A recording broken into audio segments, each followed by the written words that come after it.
Hello and welcome to Uplifting Conversations. My name is Deanna. Hi out there, I'm Justin.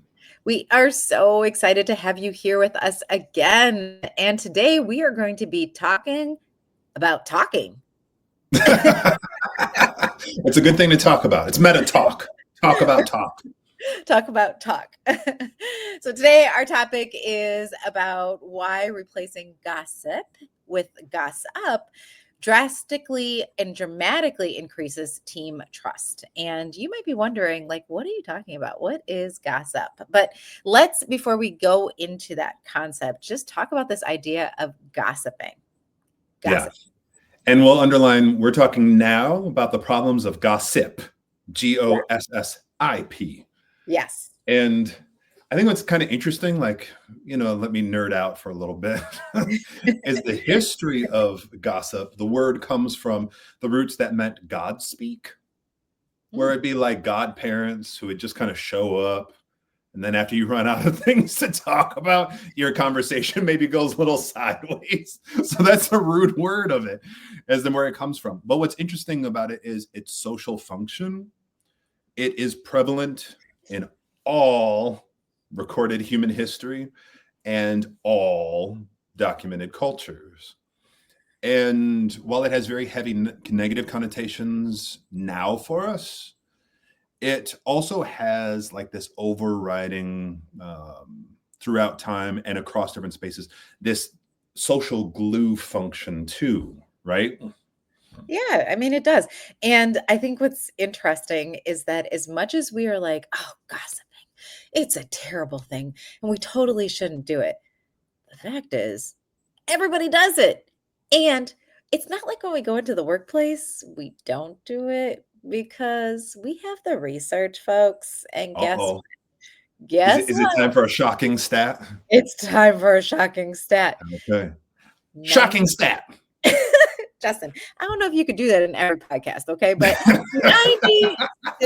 96% of workers. See, you were laughing. I don't even know if they heard it. 96% of workers admit to gossiping. 96%. That means there's only 4% of us out there who are not doing it. Or there's 4% of us out there lying about not doing it. Which is probably more realistic. I'm going to talk about you 4%. And so it just shows how widespread it is, one, but also throughout human history, it has been the way for us to share information. It has been the way for people to practice their skills of moral interpretation. So whether it was in ancient Greece, like, hey, did you see this play? And we're interpreting. I mean, that's what we do when we have book clubs. That's what we do when we talk about the latest round of reality television show. That's what we do when we talk politics about public figures, or we talk about celebrities. We gather around other people and other humans who are hardwired to interpret meanings and work together and be like, so I think this situation with this person means X. What do you think it means? And then we start to try, and you can argue that there's kind of a moral thread throughout this. Even it might get nasty and judgmental. At its best, gossip helps us define our own moral codes. Like, well, I saw that person do that thing. I am not going to do that. How does that sound to you? And then someone else says, yeah, I'm not going to do that either. We should maybe do this thing instead. So we're learning kind of moral education. So while gossip maybe has a bad rap because it can be very negative, it can spread rumors, it can spread lies, at the core of it is something where humans get together and let's figure out how we're supposed to live. It helps us build our social contract. Right? It helps us understand where the lines are and what our limitations are. It helps us understand our moral code. And so while there is a negative connotation, and rightfully so, because it can be used to hurt and it can be used negatively. And I think that's often how it's mostly portrayed, right? I mean, because when we think about gossip, how is it normally portrayed? It's normally portrayed as a way to hurt people. That there are some upsides to it, right? There are some ways that we utilize it that aren't necessarily attributed to what gossiping does. And so thank you, Justin, for nerding out with us. And thank you for taking us back to the origins of the word, because what we're going to everybody asked for it. Everybody Yeah. asks, what's the etymology of this word? Yeah. Yeah, exactly. That's what everybody was coming to this podcast to understand was the etymology of the word. If you ever want to know the etymology of a word and you're like, I wonder who I could ask, before you even go online and search it, feel free to just reach out to Justin, because more than likely he has spent some time thinking or looking up the etymology of a word. It's like one of his favorite things to do. So okay, Justin. So now we know that this is something that we do. I mean, we already knew it, but now we put everybody on blast, and we all know that everybody is doing it. But what does that mean, right? Yeah. What's the significance of that in the workplace? Well, I think it's important to like kind of be clear here. We're defining gossip as talking about people behind their backs. Yes. And even as we say that, you can immediately think that's a bad thing. But Deanna and I can talk really well about Janice. We're talking about her behind her back, but that can be really good. The problem is when we are talking about someone who is not there in negative ways and adding in lies and rumors. That's the problem. Not talking about people behind their backs. And what's interesting is like in workplaces where folks recognize the demoralizing power of gossip and try to make rules against it and punish it. A few things. One, most of the stats show it doesn't work. Because 96% of people doing it, it will still happen, one. And two, what it ends up effectively causing is actually a cooling effect on collaborative and conversational culture. So the people who are hardcore gossipers, I'm going to rumor about you, I'm going to talk about you behind your back, I'm going to talk about you bad behind your back, still will do it. But the people who are more cautious about it will just stop talking at all. Yeah. They'll just get really quiet. So know your team, know your culture, but be very cautious about trying to litigate against gossiping, even if you feel it's harmful, because it can actually have detrimental effects. And with like talking with us and being with Uplifting Impact, we are always looking for what to do, not what to stop doing. Right. What to do instead, what we are going towards rather than what we're going against. Instead of trying to suppress something, what can we substitute it with? So that's where we say if gossiping is a problem, we replace it with Goss-Up, Gosssup. So instead of Gossip, gossip, we replace it with Goss-Up.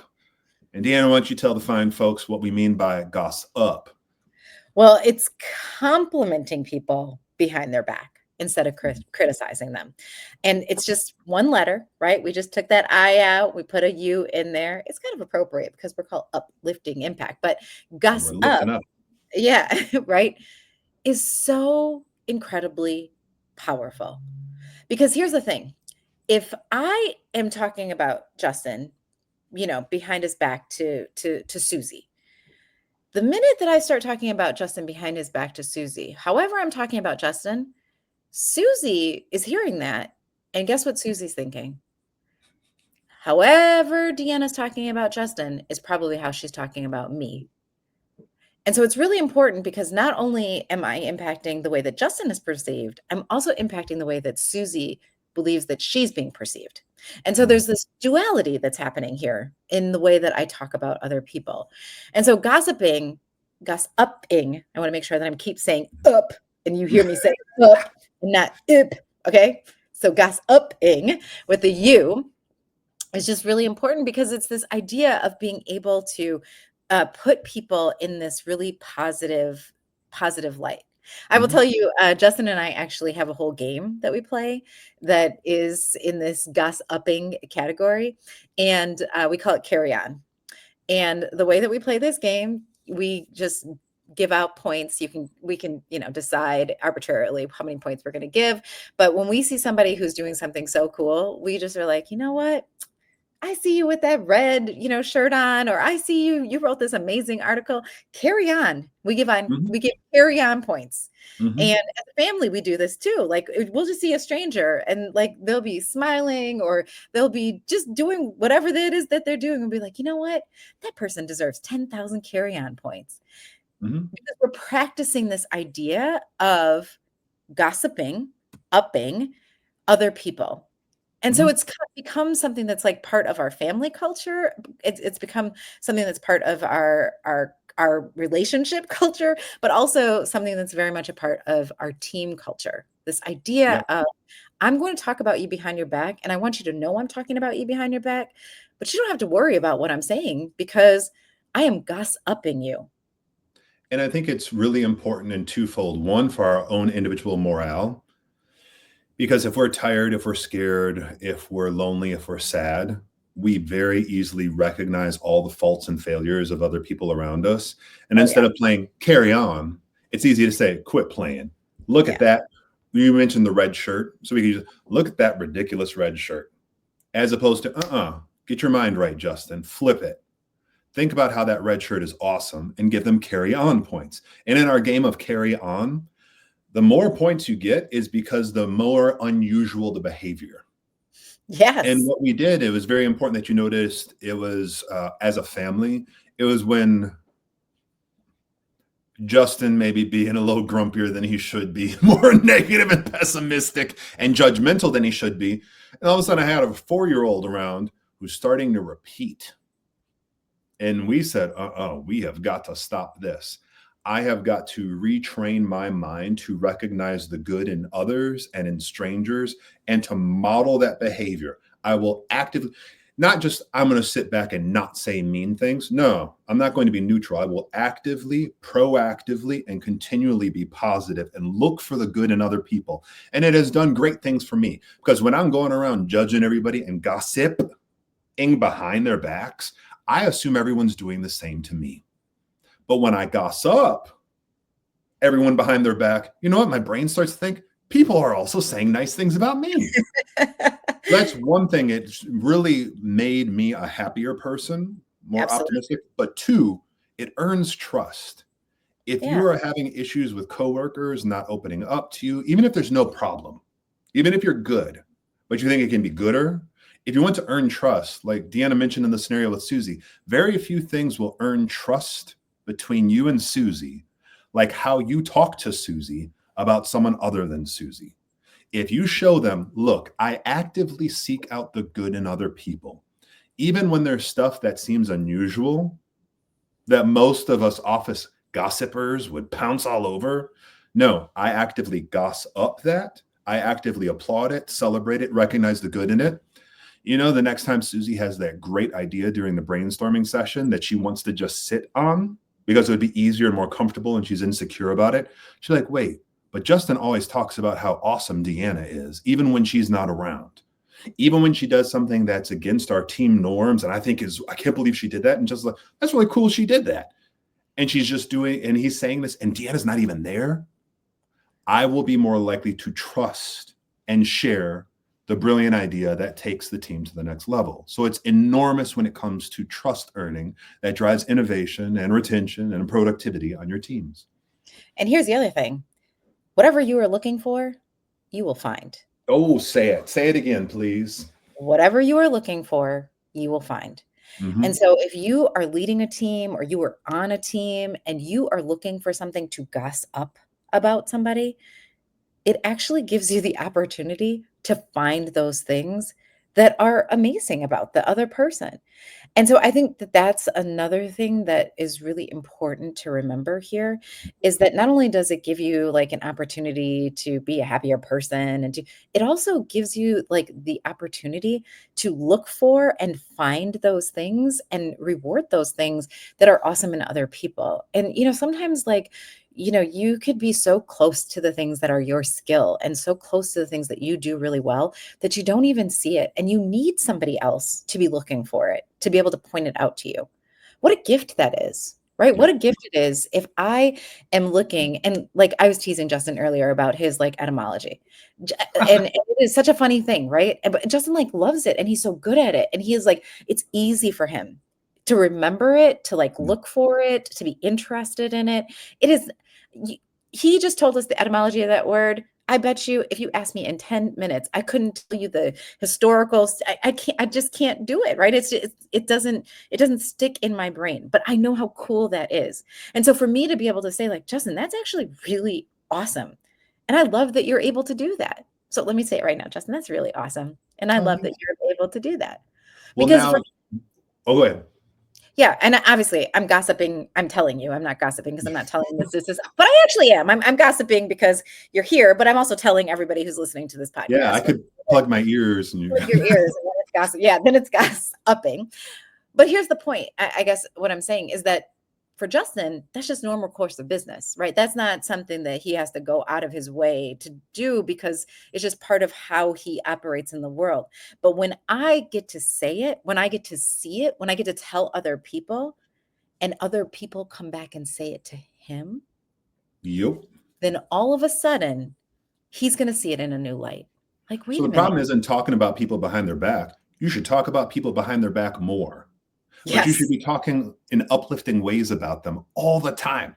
Yeah. Now, Deanna said, "Oh, it's really great for Justin to be able. He has this ability to connect the history of words and language." What I struggle with, though, is precisely what we're talking about here. Whereas Deanna said, "Oh, I won't remember in 10 minutes the etymology of gossip." I'm like, "That's fine," but she could tell you 20,000 awesome things about every person she's ever met, and that's a little harder for me. Until Deanna was like, "Oh, this is something that you can do." She was like, "Well," I'm like, sometimes it's really hard for me because on my own, sometimes my default and my comfort zone is pessimism. It seems safer, and skepticism of others and mistrust. It just seems safer and really kind of easier for me. I'm like, it's hard for me to actively find the good until Deanna drops some knowledge on me. Can you tell them about the smile file? I would love to tell them about the smile file. So this one, yeah, so the smile file is something that, can be utilized in a number of different ways. But I first started using the smile file as something that was really important to me. And I think it was really important to me because I felt really lonely just in the spaces that I was in. And what the smile file was, and it was actually, somebody just shared this idea with me, and it was something that like made my own. They kind of gave me like a little nugget, and then I turned it into this like smile file concept. But essentially, it was just like capturing and keeping notes or emails or just little things that people had shared with me along my journey. And so for each year, I make a little smile file. It's so funny because now I have like smile file boxes of trinkets and things that I've just collected throughout the years, cards people have sent, and uh, that just remind me of some of the work, right? Or some of the things or some of the experiences and relationships that I've been able to have. Now, the reason why that's so powerful is because there are moments where like I still feel sad or lonely or, down or just whatever. And being able to just literally pull my file drawer open and just randomly pull something out like lifts my spirits. And it's really, really great. But what we are actually suggesting, and one of the things that you can do, in addition to encouraging people to create their own smile files, is actually creating something on your team that makes it a smile file, like part of your strategy, right? Like Mhm. thinking about how you can do if it's like a weekly shout out, or if it's just a space in your agendas, or if it's just a running list that you keep of places where people can like plug in, like here's something like somebody cool did, or whatever it might be, but really trying to, in some ways, create the space or system that allows for people to have a smile file, like a shared smile file where you can give people the opportunity to goss up one another because Mhm. there's something that feels good. You remember like when you were a kid and you would get like a gold star on your paper, or like somebody like your teacher would like not just give you like a score, but they would also put a smiley face on.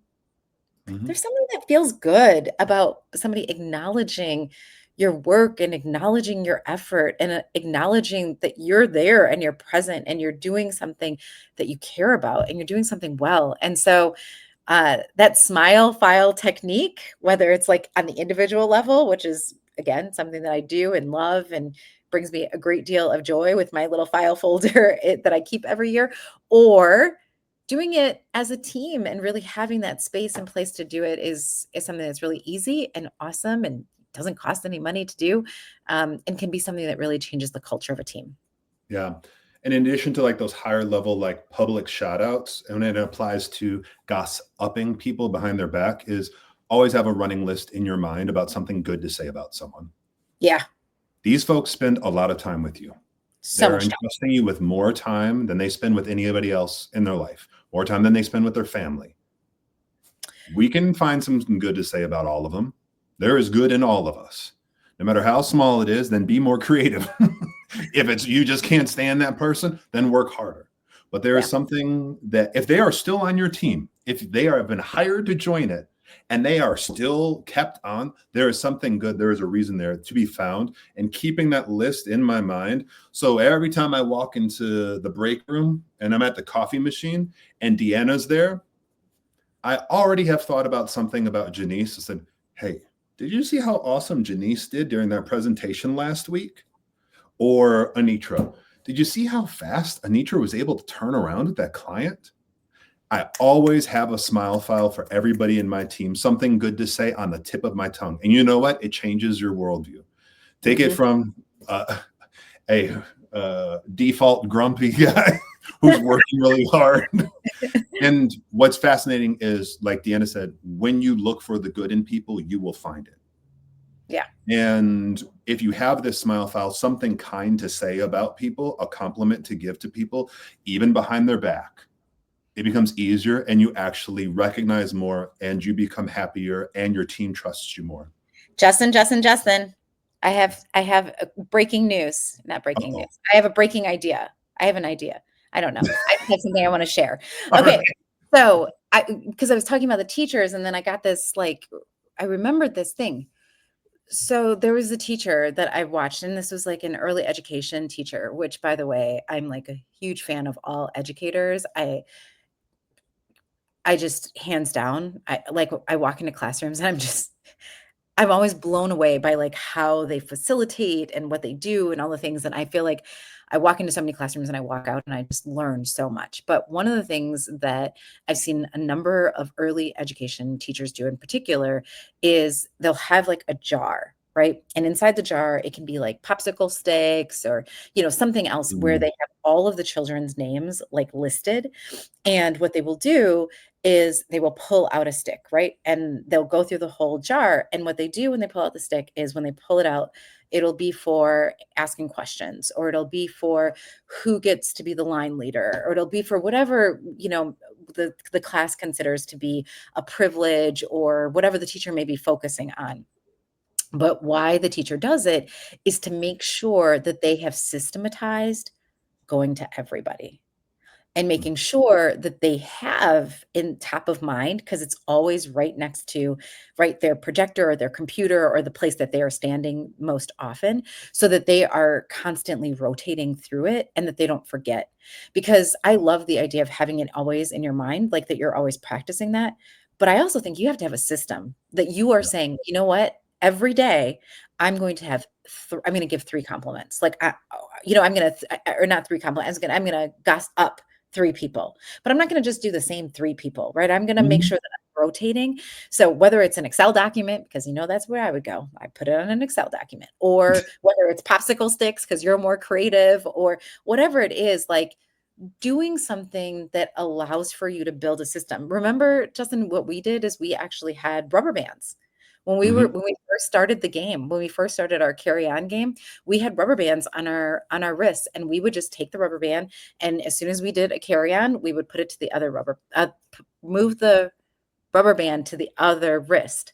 And by the end of the day, who knew what wrist it was on? But the idea that we had the rubber band just reminded us that we were trying really actively to move the rubber band like all day long. Right? And it was like, we didn't have a goal necessarily of how many times we wanted to move it, but just when we looked down at our wrist, it was like, oh, yeah, that's right. We're trying to carry on. We're trying to find people to, give points to, like, all day long.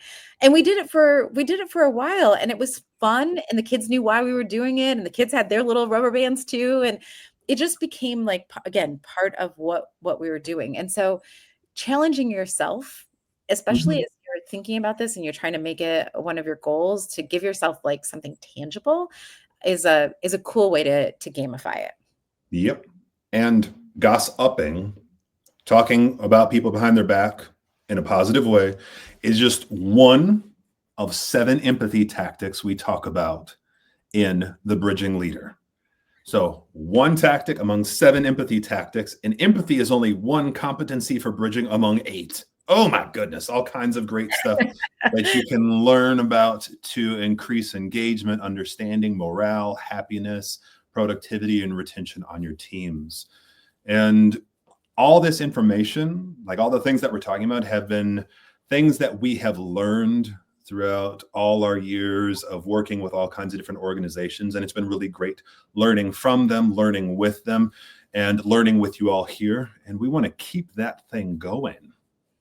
Absolutely. So, just if you're interested, we always like to put the link to the website, but also to the great ways that you can connect to the Bridging Leader and all of the content that we have and all the offerings that we have down below. So, we'll make sure that we do that in the show notes. And we just love connecting with you. So, keep bringing your questions because, again, your questions help fuel these podcasts. And thank you so much for sharing the podcast with your friends.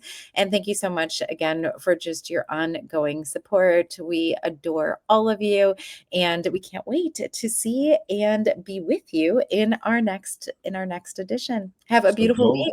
Yeah, so go to the description below, click on the link, and pre-order your copy of the Bridging Leader today. And we'll see you next time. Bye. Bye.